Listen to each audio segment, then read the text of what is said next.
Hi all, my name is Davis and welcome to my channel where we cover all things tech. And today we have a very special video for you because we have a brand new phone from a brand that has never made a phone before. So it could either be incredible or completely awful, we don't know. And it's the MIAD01 by Moondrop. Now, if you haven't heard of Moondrop before, then I assume that like me, you aren't a complete audiophile, because apparently they are a bit of a cult favorite among the IEM or in-ear monitor scene. Famous for their in-ear monitors like the Blessing, they make both affordable and high-end products, and they've also dabbled in other audio products like DACs and CD players as well. What they are also known for though are their incredible designs, marrying art with science, and of course, there is their infamous waifu advertising, as evidenced by this box over here. Because I am not an audiophile, while I do appreciate great sound, I am not an expert in it. So the aim of this video is to discover whether or not, if you are going to be purchasing a MIAD01, if it's a phone that you would actually want to use, or is it more style than substance? And this video is brought to you by the Meta Ray-Ban glasses, a smart wearable that has completely changed my life.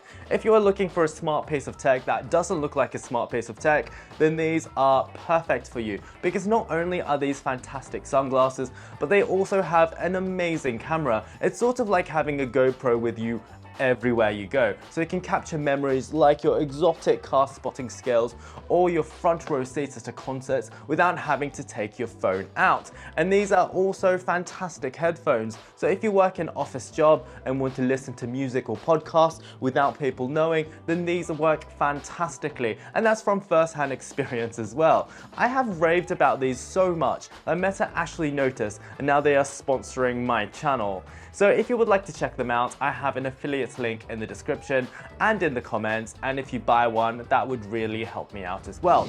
So back to the phone. So the MIAD01 caused quite a bit of a stir when it was first announced in April this year, and that's due to a variety of reasons. And that's not just because it's a phone with not one, but two headphone jacks in a world where even just one is very rare. But the Moondrop brand has a massive cult following in the audio world, and the entire aesthetic of the phone as well is extremely unique in a cyberpunk sort of way.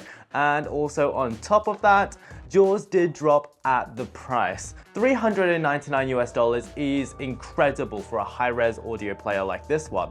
While the specs are sort of middling for a phone, if you are looking for a high-res audio player, $399 is where prices typically start, and they only go up from there, often into multiple thousands. And you can't even make phone calls on most of them, so with the other devices, you would need to carry a separate device as well. So let's see what you get for your $399. So you get the box, which depending on your taste, is either a bit of a work of art that you would happily put on your wall, or is a little bit embarrassing. Whichever way you think, the box is incredibly high quality, and if you are into your waifus, then I think that you might be kind of ecstatic with it. If we open it up though, it is a little bit disappointing on the waifu front. While it does contain the phone, a SIM eject tool, and also a USB-C cable, like with most phones today, it doesn't contain much more than that. Perhaps it would have been nice to include one of Moondrop's entry-level IEMs, but knowing the phone's target demographic, that probably would have just sat in the box anyway. So while this is a very pretty box, it doesn't contain much beyond the bare minimum. So let's take a look at the phone's design now. So on the front, we've got a 6.7-inch 1080p plus 120Hz OLED display with the largest curved edges that I've seen quite possibly since the Galaxy S10 Edge. And honestly, wow, it definitely makes an impression. But it also does remind me of why we don't really see screens as curved as this one anymore. Despite how pretty it might be, despite how nice it might feel to swipe on, it is a little bit disconcerting to see the color shift with the curve at the edges of the screen, and it's also just a little bit hard to use. Android isn't made for curved screens, so graphical elements spill over to the side sometimes, buttons spill over the edge too, and the default keyboard is very difficult to use, as some of it extends beyond the curve. I didn't have any palm rejection issues, however. The screen itself though is very, very pretty. pretty. Colors are great. Blacks obviously are very black being OLED. There's no concerns there. However, it doesn't get terrifically bright. I estimate at around maybe 600 nits, although I might be wrong there, and the whites also look very green, even for an OLED. If you don't mind a curved screen, this is a great screen, especially at this price point. I also do love how there is an optical fingerprint reader, which is a little bit rare at this price point. While perhaps it isn't as reliable as a fingerprint sensor located on a power button, it does work well enough here, and I do admit that I find it fun seeing your thumb being lit up by the display. Going around the front of the device, there's also a cutout for the 32 megapixel front camera, which is nice and subtle, and there's also an earpiece cutout at the top, which forms one of the stereo speakers. And funny note, while this is an audio focused device, the actual onboard speakers are not very good. While they're not terrible, they don't get that loud, and the quality just doesn't really compare to an iPhone speaker. It's also mildly interesting that this earpiece speaker over here sounds significantly louder than the bottom speaker, which is kind of the opposite of what you might expect. But there you go. In better news, for a phone of this price range, it's also nice to see that while the bezels aren't the smallest, they are relatively uniform, which does help the perception of premiumness. What doesn't help the perception of premiumness, however, is the overall build quality. Because unlike most phones today, it's not made of metal, rather it's made of plastic. It actually feels very similar to the polycarbonate material that old Nokia's like the N9 and most Lumia devices were made of. While they did feel very nice and premium there, for some reason it just doesn't feel that way here. Maybe it's because despite its relatively large size, it's actually quite lightweight at 202 grams. Or maybe despite the design looking very cool with a nice ledge to rest your index finger on, the totally flat back with a weird rib texture, harsh 90-degree corner, and the sharpest back corners in the world that dig into your hand even worse than a Samsung Galaxy S24 Ultra, well, they do spoil the hand feel somewhat. Or maybe it's the plastic buttons that, while do have a nice click to them, they feel quite cheap otherwise. There's just something about this phone's build and design that makes it feel a little bit cheap. And that's a shame because it does look incredibly cool. I love the text and graphics on the extended camera module, and I love how, because it extends all the way across, the phone doesn't rock when you place it down. I also love the fact that it does have a micro SD expansion for all your extra music, and I love the 2 headphone jacks on the top. But the problem is that it just does not feel like a premium product. What also doesn't help is the fact that it doesn't have wireless charging, which is a little bit annoying for a wireless charging fanatic. But at the same time, it might have been difficult to integrate with the camera module sticking out so much. Okay, so now that we know the hardware, what is inside this phone?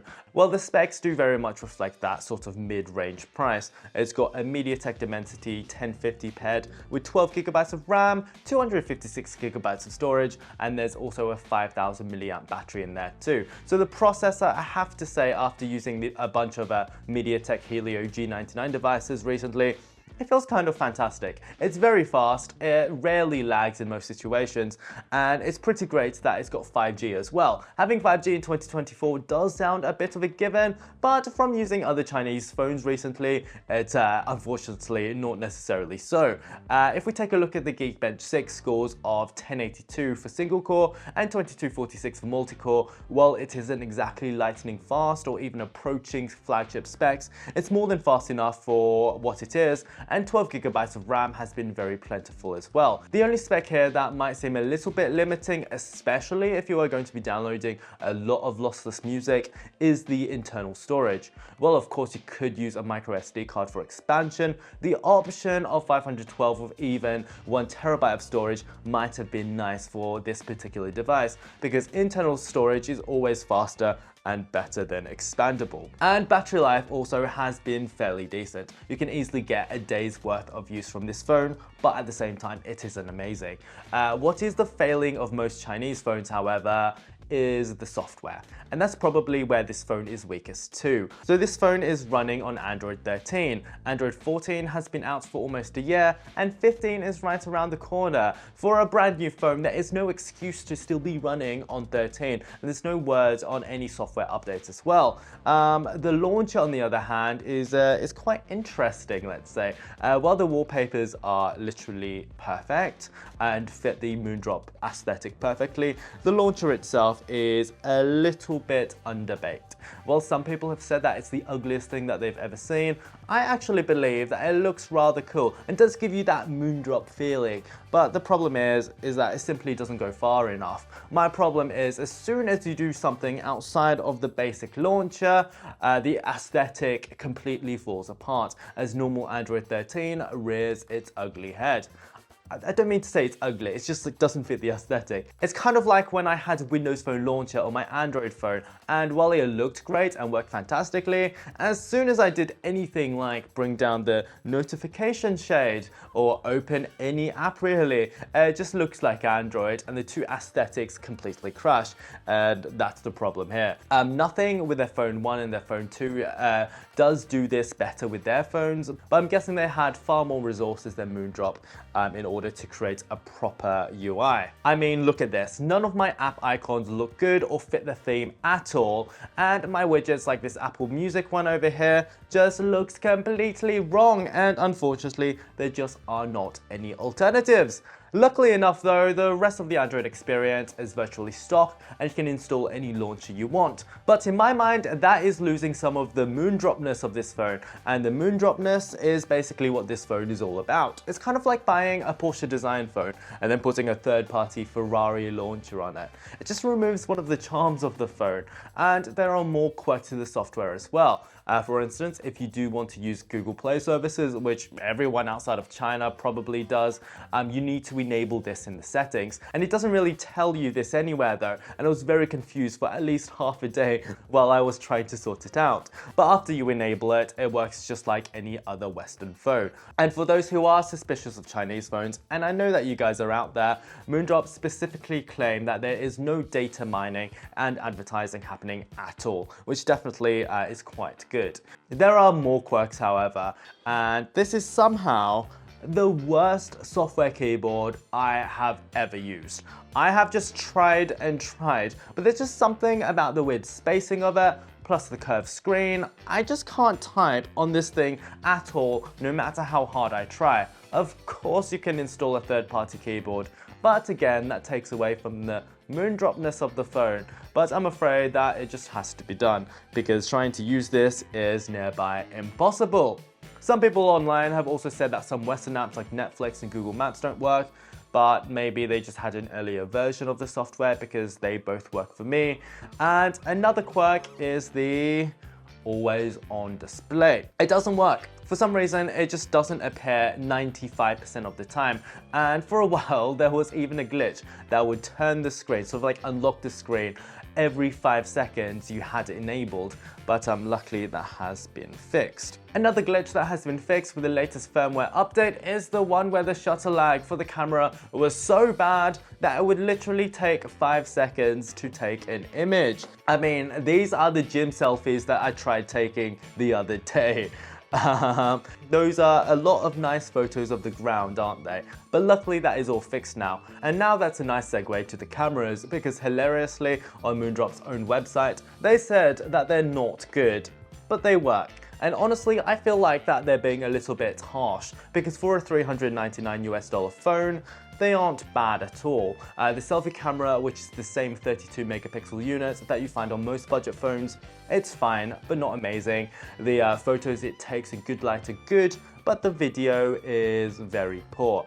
The rear cameras, on the other hand, do fare a little bit better. The main 64 megapixel unit, I believe, is kind of good, but the processing does leave a lot to be desired. It is great that the shutter lag glitch has been solved, because that was truly awful, but some other quirks like the greenish tint do remain. It's not unpleasant, but it definitely is there. The HDR is also very aggressive. Look at this image over here. the sign is supposed to be in shadow, but it looks like that is at the same level as everything else in the image, which is just wildly inaccurate. The fine details are sort of okay, but in the 2x shots and when you zoom in a lot more than that, everything is obviously smeary and the noise reduction is absolutely vile, but that's not rare for a phone of this price range. If we take a look at the lower light indoor shot as well, you can see that the noise reduction really is very significant. It removes all of the detail that might have been there in the first place. If we compare it to the iPhone 15 Pro Max's camera, the difference is definitely even more clear.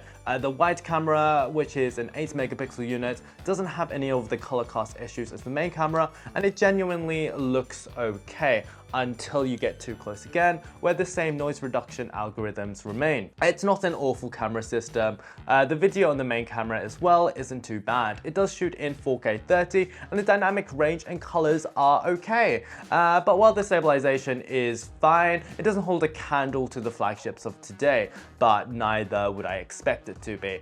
There's also massive over sharpening of the image when shooting videos. It really is quite unnecessary, but it's something that I could probably live with. So while the cameras aren't great, they're pretty good for this price.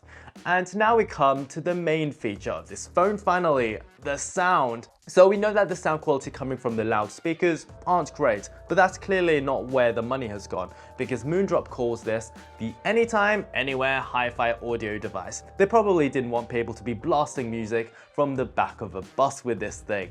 They call it a fully balanced hi-fi audio player 5G smartphone for daily use. And that basically means that it's got a 4.4mm fully balanced headphone jack, and also a 3.5mm single-ended not balanced headphone jack. And they claim that these both bypass the underlying SRC of Android, whatever that means. They also claim that there's also independent electromagnetic shielding and the audio circuit module is isolated. They also say that there's a 6-layer gold sinking to the audio circuit and an independent LDO power supply. And this all together with the Cirrus Logic Master Hi-Fi decoding chip creates a very powerful output with low distortion with volumes up to 132 decibels.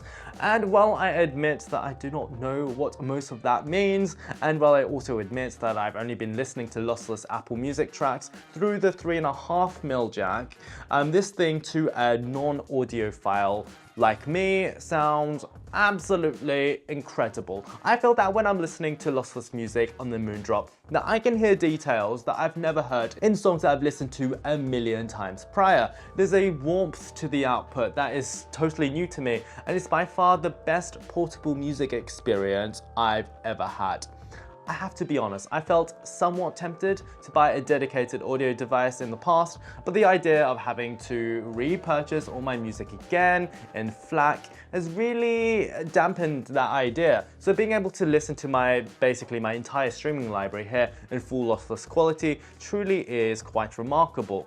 And also very convenient. But of course, as I've said a million times before, I'm not an audiophile, and I'm sure that other videos can let you know what the audio experience is a little bit better. So in conclusion, what do I think of Moondrop's first phone, the MIAD01? Well, if you don't care about the audio features, you can get a far better rounded smartphone for this price.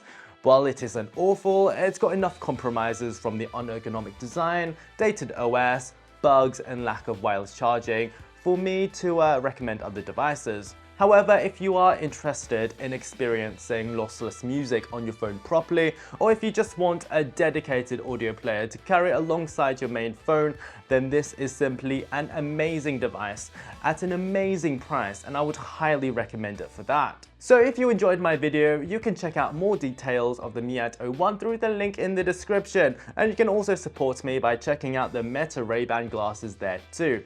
Please like and subscribe if you haven't done so yet, but if you do have any questions about this phone, of course you can ask them in the comments, and I will try to get to you as soon as I can. And until next time, I hope you are having an amazing day, and toodaloo.